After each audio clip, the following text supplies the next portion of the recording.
Bismillahirrahmanirrahim. Assalamualaikum warahmatullahi wabarakatuh.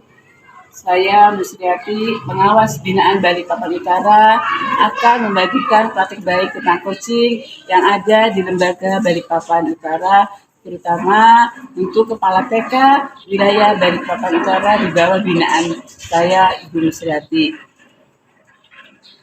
Kepala TK sebagai pemimpin lembaga merupakan salah satu elemen yang berperan dan yang sangat menentukan mutu pendidikan di TK. Tugas fungsi serta peran kepala TK sangat penting dalam mengembangkan pendidikan di TK. Profesional kepala TK perlu ditingkatkan dan dikembangkan secara terus-menerus dan profesional menurut jabatan fungsi seorang kepala TK. Karena itu, dalam pelaksanaan proses kepemimpinan di TK harus dikawal oleh pemangku kepentingan, yaitu pengawas sekolah.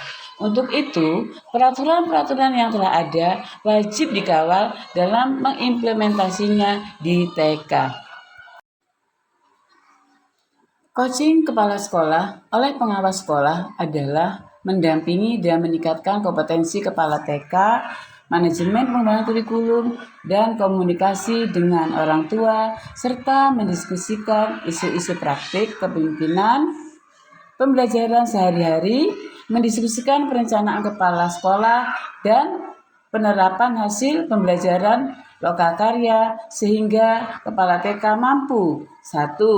Memimpin pembelajaran di satuan pendidikan dan aplikasinya dalam satuan program pendidikan anak usia dini. 2. Merencanakan proses belajar yang berproses pada anak usia dini.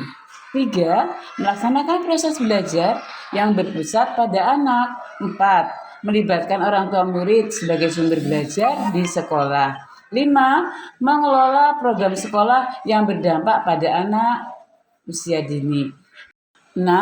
Memimpin refleksi dan perbaikan kualitas proses belajar yang berpusat pada anak didik. 7. Menyelesaikan tantangan sehari-hari atau membantu pencapaian target sebagai pemimpin.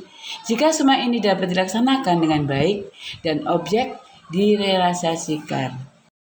Langkah-langkah coaching. 1. Identifikasi kebutuhan. Mulailah dengan wawancara awal untuk menentukan area kebutuhan kepala TK. Buat daftar prioritas berdasarkan wawancara. 2. Penetapan tujuan. Bersama kepala TK, tentukan tujuan dan terukur untuk dikerjakan selama periode coaching. 3. Pembuatan rencana tindak lanjut. Buat rencana tindak lanjut yang mencakup aktivitas konkret untuk mencapai tujuan coaching. Tetapkan jadwal pertemuan dan evaluasi berkala. 4. Pengembangan kemampuan manajerial. Fokus pada pengembangan keterampilan kepala TK dalam manajemen sekolah termasuk perencanaan pengorganisasian. Pendekatan secara individual. Metode yang digunakan wawancara atau interview dan diskusi. Kendala dan solusi. 1. Adanya kesalahpahaman atau komunikasi. 2. Terjebak menceramahi. 3. Waktu sempit. 4. Konflik antara coaching dan coach. 5. Tidak ada perubahan meski coaching berjalan lama. Tentu ada solusinya. 1. Melaksanakan prinsip-prinsip pendampingan kepala sekolah dalam mengelola pendidikan di sekolah. 2. Melaksanakan pendampingan dalam memahami dan teknik-teknik pendampingan coaching. 3. Melaksanakan pembimbingan kepala sekolah dalam membuat program sekolah. 4. Memperpanjang jadwal bimbingan coaching. Penutup dari hasil pendampingan coaching. 1. Peran pengawas merupakan penggerak dalam meningkatkan sumber daya sekolah, terutama pendidik dan peserta didik. 2. Pengawas sekolah bertanggung jawab proses untuk membina dan mengawasi jalannya proses pendidikan. 3.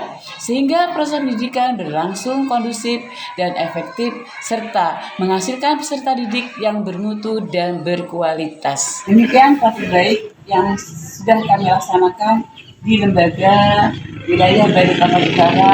Tidak ada yang hilang dalam penyampaian, mohon dimaafkan dan dikoreksi. Maka dengan ini ditutup dengan wassalamualaikum warahmatullahi wabarakatuh.